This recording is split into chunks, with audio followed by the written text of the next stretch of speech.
Hello दोस्तों। काफ़ी time से कोई नया वीडियो नहीं आया, लेकिन आज सोच रहे हैं कि कोई महत्वपूर्ण टॉपिक को लेके एक नया वीडियो बनाया जाए। तो आज का नया टॉपिक है साक्ष्य, एविडेंस। या आपने सुना होगा कि काफ़ी मतलब कि कानूनी प्रक्रिया में सबसे महत्वपूर्ण क्या होता है। किसी भी वाद में अगर जीत हासिल करनी हो तो सबसे ज़रूरी होता है कि साक्ष्य मतलब सबूत, जिसे एविडेंस बोलते हैं इंग्लिश में। इसका अगर सादा भाषा में समझा जाए तो कि किसी बात को साबित कैसे करें कि हम सही हैं और या वो सही है। तो कैसे क्या चीज़ होनी चाहिए कि ऐसे समझो किसी ने चोरी कर दी, तो ऐसे कहने से कोई चोर नहीं बन जाता, उसको साबित करना पड़ता है कि कैसे चोरी करी। तो आप वह बात जो आप कहते हो ना कि इसने ये काम किया, उसके पीछे कोई आधार होता है। जैसे कि उसने चोरी की तो उसके पास में वह वस्तु मिलनी चाहिए, आप साबित कर सको कि यह इस टाइम पे तो मेरे पास थी और उस टाइम पे अब इसके पास में। इसके लिए मैं कोई वीडियो दिखा सकता हूँ या किसी से पूछवा सकता हूँ या कोई भी ऐसी चीज़ दिखा सकता हूँ कि मेरी बात सत्य साबित हो सके। तो ऐसी चीज़ जो चीज़ होती है उसी को एविडेंस कहते हैं। कि ऐसे जो भी तथ्य है, कोई भी वस्तु हो गई जिसमें किसी का कथन भी हो सकता है, वो साथ में कोई लिखी हुई वस्तु हो सकती है, या किसी भी तरह का फैक्ट हो सकता है जो जो बाहरी हो सकता है, कोई बोल सकता है तो शब्दों में भी हो सकता है, डॉक्यूमेंट में भी हो सकता है, किसी परिस्थिति में भी हो सकता है, मौखिक भी हो सकता है। तो भिन्न भिन्न रूप से किसी भी रूप में पाया जा सकता है साक्ष्य। तो साक्ष्य की उत्पत्ति तो पहले से ही है। किसी भी अगर आज से भी पहले न्याय प्रणाली में अगर राजा महाराजाओं के सामने भी अगर जब कभी भी किसी बात को साबित करना होता तो साक्ष्य की ज़रूरत पड़ती थी।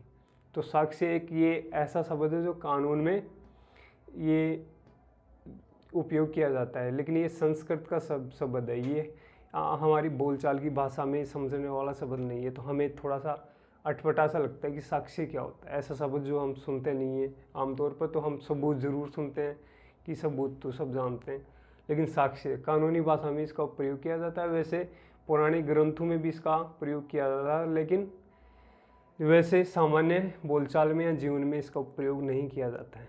तो इसको सबूत के तौर पर जान सकते हैं हम, लेकिन सबूत और साक्ष्य में विशेष अंतर होता है। तो हम इसे साक्ष्य एक शब्द ही देंगे, साक्ष्य ही बोलेंगे इसको। तो एविडेंस।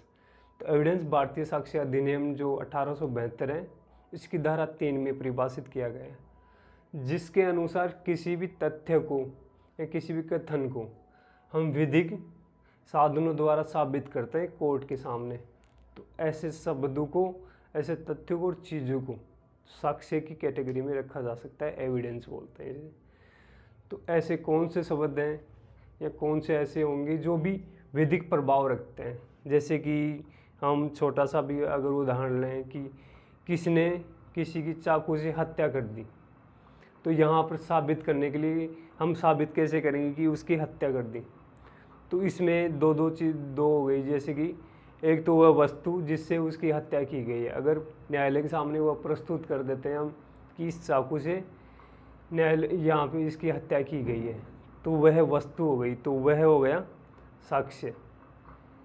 मतलब कि उसको तो बोलेंगे सबूत कि ये है, जैसे ये चाकू है, अगर इससे मारा गया है कि आपको कि इसे मारा गया है, तो ये हो गया सबूत। अगर कोई कहता है कि दूसरा व्यक्ति कहता है कि मैंने देखा कि इससे मारा गया है, तो ये सबूत हो गया।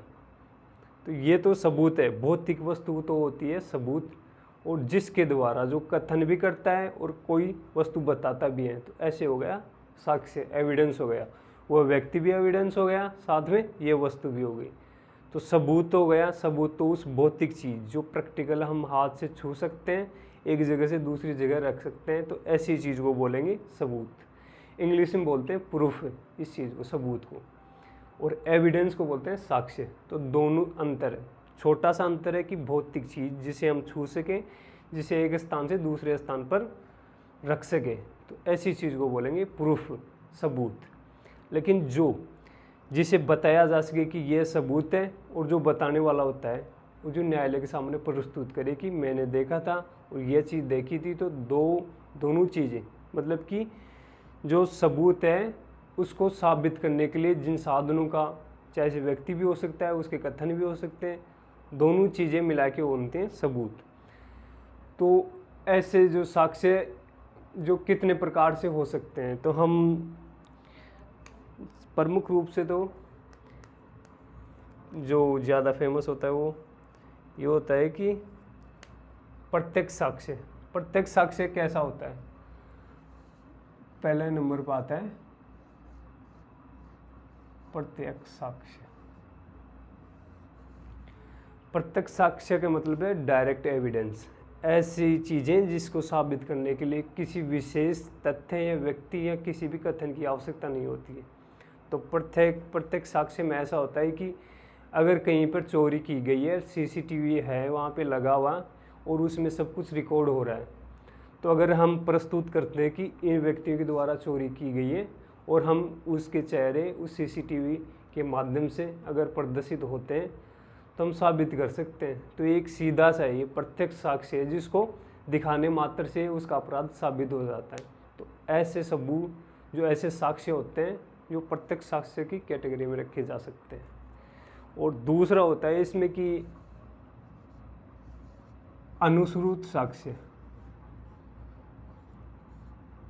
अनुश्रुत साक्ष्य, अनुश्रुत साक्ष्य का मतलब है कि हमने खुद ने तो देखा नहीं लेकिन किसी ने बताया है, मतलब कि किसी तीसरे व्यक्ति ने बताया है कि यह काम इसने किया है। तो मतलब कि दो जिसने बताया है, जिसके पक्ष में जिसके वाद है, प्रतिवादी है, उसके अलावा तीसरे व्यक्ति के द्वारा कोई चीज़ बताई जाती है, सुनी सुनाई कोई बात कही जाती है, तो ऐसे साक्ष्यों को अनुश्रुत साक्ष्य कहते हैं। इंग्लिश में हेड से एविडेंस कहते हैं, कि सुना ही हुआ, कि किसी के कान से सुना हुआ, अगर कोई तीसरा व्यक्ति या किसी ने जाते हुए रास्ते में देख लिया और उसे गवाही दी जाए कोर्ट में कि आपने देखा था क्या ये मर्डर होते हुए, चोरी होते हुए या अपराध होते हुए कोई किसी भी दृष्टि से, तो अनुश्रुत साक्ष्य मतलब कि किसी के द्वारा सुना हुआ, ऐसे साक्ष्यों को अनुश्रुत साक्ष्य के अंतर्गत रखा जाता है। और तीसरा साक्ष्य होता है प्राथमिक साक्ष्य।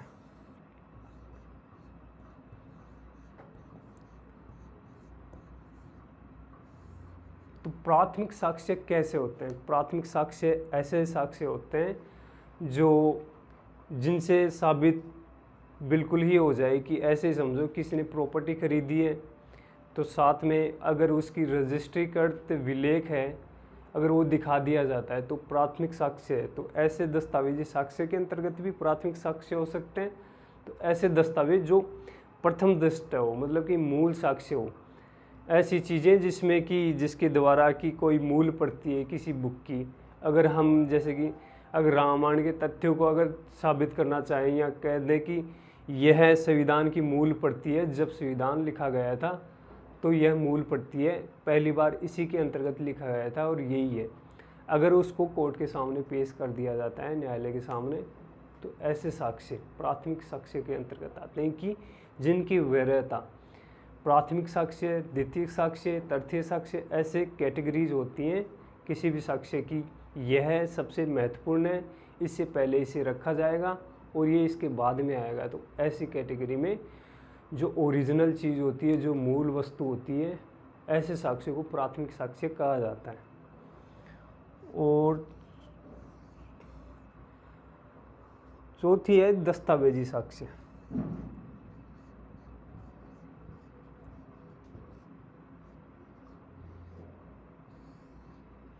दस्तावेजी साक्ष्य वह होते हैं जो किसी भी अक्षर, वस्तु, पदार्थ द्वारा किसी भी डॉक्यूमेंट संबंधी, मतलब कि कागज़ पे भी हो सकते हैं, किसी दीवार पे भी हो सकता है, या फिर ऐसे समझो कि कहीं पर भी उत्कीर्ण हो सकता है। तो ऐसे साक्ष्य जो जिसको मतलब कि कोर्ट के सामने ले जाने पर ही प्रस्तुत किया जा सकता है। जैसे कि ऐसे समझो कि आप कह सकते हो कि कोई हेड राइटिंग है, कि ये है मेरी हेड राइटिंग है, तो ऐसे साक्ष्य दस्तावेज में होने चाहिए।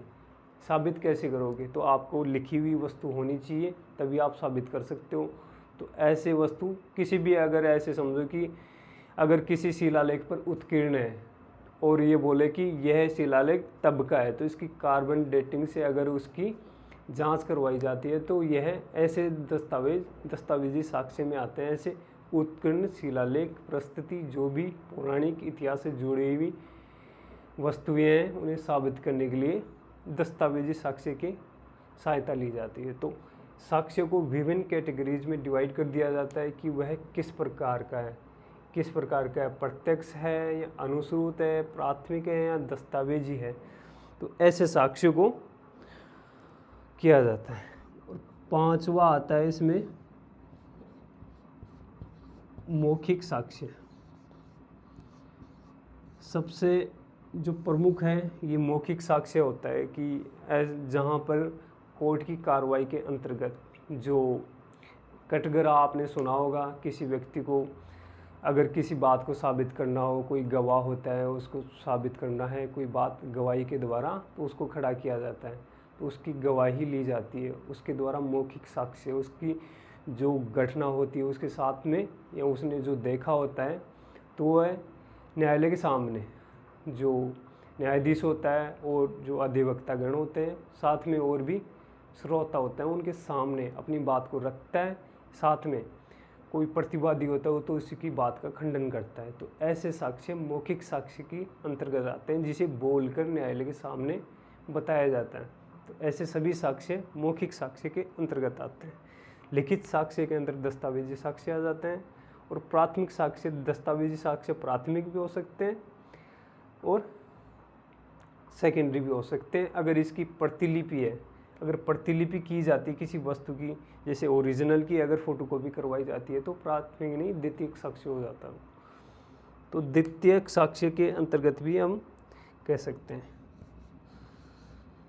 दूसरा है कि न्यायिक साक्ष्य, जो 6वां नंबर का। न्यायिक साक्ष्य ऐसे साक्ष्य होते हैं जो न्यायालय के सामने प्रस्तुत किए जाते हैं। जैसे कि सामने ऐसे प्रस्तुत किया जाता है, कोई फाइल अगर न्यायालय चाहता है कि हमें न्यायालय के सामने अवलोकनार्थ अगर प्रस्तुत की जाती है कि ये देखिए जज साहब, इसमें यह लिखा गया है, इसमें यह पाया गया है, तो जज को अपनी बात मनवाने के लिए या अपनी बात को स्पष्ट रूप से रखने के लिए जज के सामने जो चीज़ें, दस्तावेज हो गया, किसी भी प्रकार की ऐसी चीज़ें साबित करने के लिए प्रस्तुत की जाती हैं, तो ऐसे साक्ष्य न्यायिक साक्ष्य के अंतर्गत आते हैं। और जो 7वां कैटेगरी है न्यायिकेतर आता है, तो ऐसे साक्ष्य तो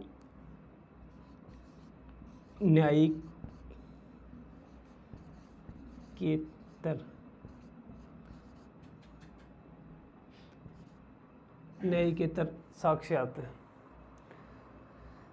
तो हम ऊपर लिख देते हैं, इसे दिखता नहीं।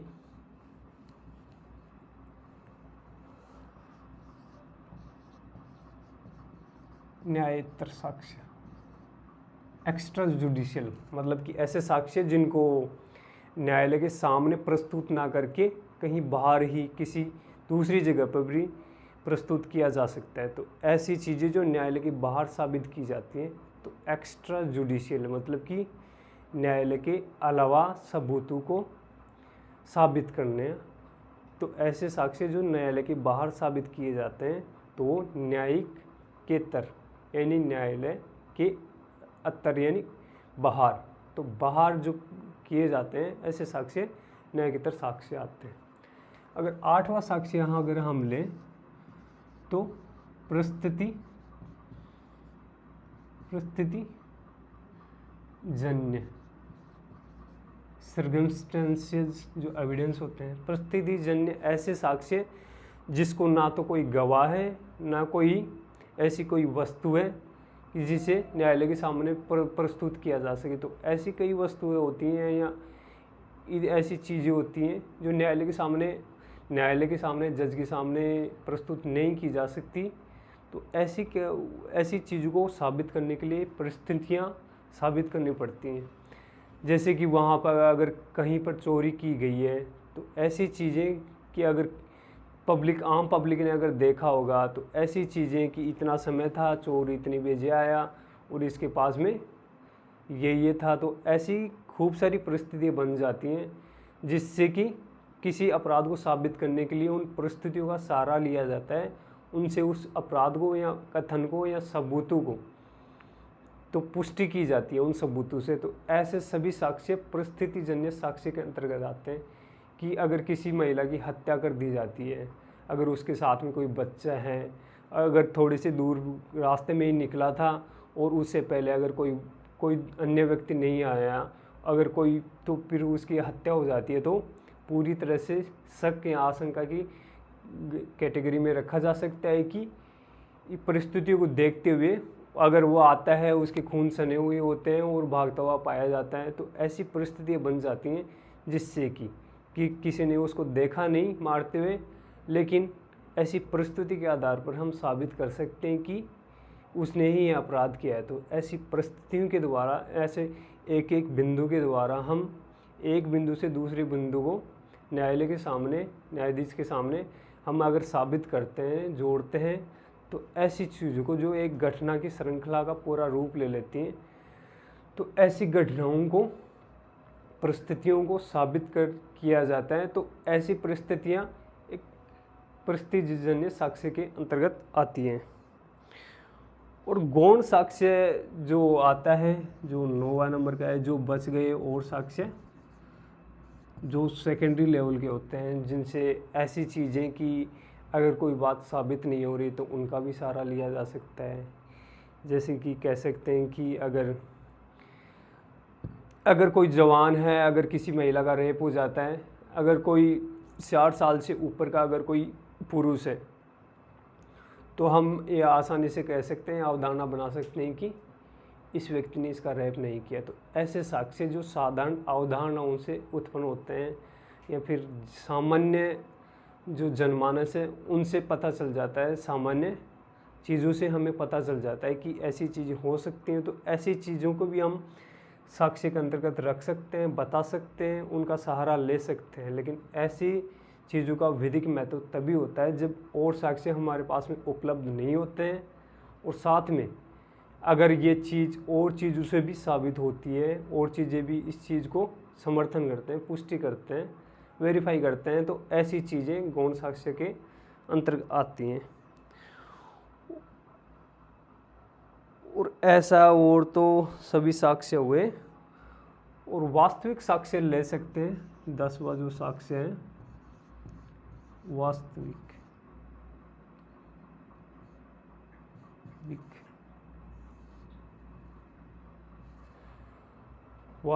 साक्ष्य।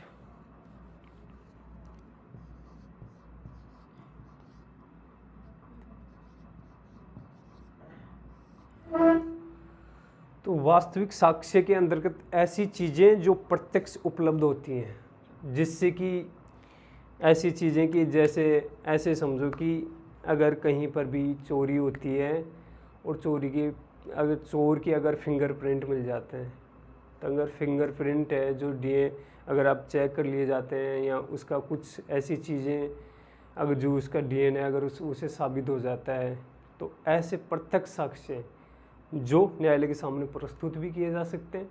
तो ऐसे वास्तविक साक्ष्य की और कोई चोरी हो ही नहीं सकता, उसकी उपस्थिति अनिवार्य समझी जाती है। तो ऐसे साक्ष्य, ऐसे सबूत और ऐसे एविडेंस को वास्तविक साक्ष्य के अंतर्गत रखा जाता है।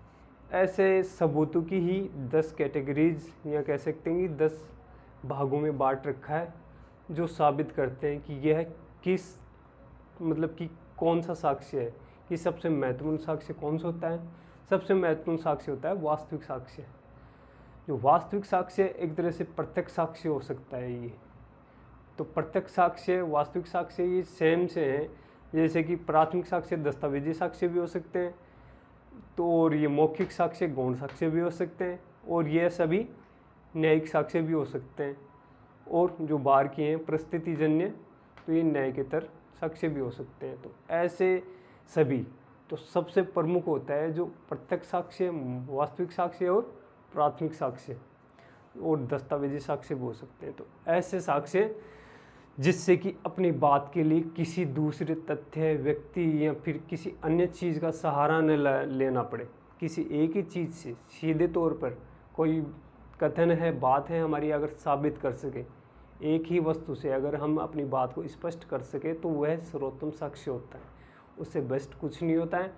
उसके लिए हमारे को अलग से कुछ ज़्यादा प्रयास भी नहीं करने पड़ते, और हम जो साबित करना चाहते हैं वह सीधा तौर पे साबित हो जाता है। और जो भी अपराध है या जो भी बात न्यायालय के सामने प्रस्तुत करना चाहते हैं, तो वह प्रस्तुत कर पाते हैं, और हमारी बात का पूर्ण रूप से न्यायालय को, न्यायाधीश को पूरी तौर पे समर्थन करना ही पड़ता है, उसको स्वीकार करना ही पड़ता है। उसकी भी मजबूरी, अगर डायरेक्ट अगर कोई एविडेंस है तो मना नहीं किया जा सकता। उसके भी कुछ विधिक नियम होते हैं जिनसे बंधा होता है, वो भी कानून से ऊपर नहीं होता है। तो सभी साक्ष्य तो अपनी बात को स्पष्ट रूप से, जो न्यायालय में अधिवक्ता गण होते हैं, इन्हीं चीज़ों का सहारा लेके अपनी बात को रखते हैं, इन्हीं से अपने बात को जीतते हैं। जो केस जीतता है पूरा इन्हीं पे टिका होता है। तो कैसे चीज़ों को, कैसे अपनी बात को, वास्तविक तथ्यों को कैसे तोड़ते हैं, मरोड़ते हैं, इन्हीं चीज़ों से तोड़ते हैं, मरोड़ते हैं, और इन्हीं चीज़ों से किसी दूसरी चीज़ को, झूठ को सच्चाई, और सच्चाई को झूठ, इन्हीं चीज़ों से बनाया जाता है। तो सबसे महत्वपूर्ण यही होता है, जो कानून में होता है, जो न्यायालय की प्रक्रिया में होता है, इससे महत्वपूर्ण कुछ भी नहीं होता। पूरे केस, न्यायालय, जो भी सब चीज़ें होती हैं, इन्हीं साक्ष्य, एविडेंस, इन्हीं के इर्द गिर्द घूमती जाती हैं। तो आप ये सबूत और एविडेंस में अगर करना चाहो, सबूत को बोलते हैं प्रूफ।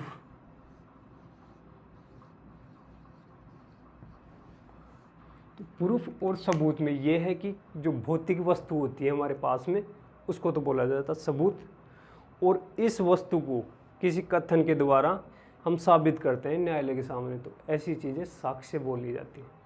तो साक्ष्य एविडेंस बोलते हैं इंग्लिश में, और सबूत को प्रूफ बोला जाता है। तो ये बेसिक से अंतर थे, और कुछ